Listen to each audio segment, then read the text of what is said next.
பிள்ளைகளே, இயேசு கிறிஸ்துவின் நாமத்தினாலே இந்த நாளிலும் கூட, அதாவது 2024 மே 1ஆம் தேதி சிங்கப்பூர் தேசத்தில் இருந்து நான் கர்த்தருடைய செய்தி சொல்கிறேன்.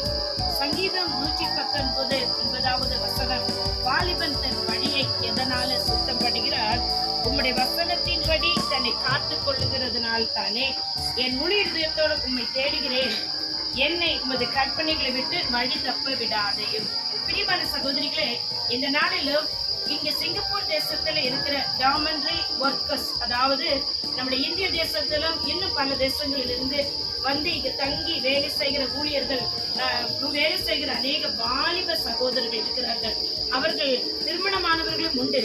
அதில் அநேகர் வந்து பார்த்தீர்கள் என்றால் தங்கள் குடும்பத்தை விட்டு, பிள்ளைகளை விட்டு அவர்கள் வந்து இந்த தேசத்தில் வேலை செய்யும் போது மனதளவுல அதிகமாய் பாதிக்கப்பட்டு நிறைய பேர் டிப்ரெஷனுக்குள்ள போய் அநேக கெட்ட பழக்க வழக்கங்களுக்கும் அடிமையா இருந்தவர்களே கர்த்தருடைய வார்த்தை சொல்லி இன்றைக்கு அவர்களுக்கு ஊழியம் செய்யும்படி என் தேவனாய் கர்த்தர் இந்த தேசத்தில் எனக்கு உதவி செய்தார்.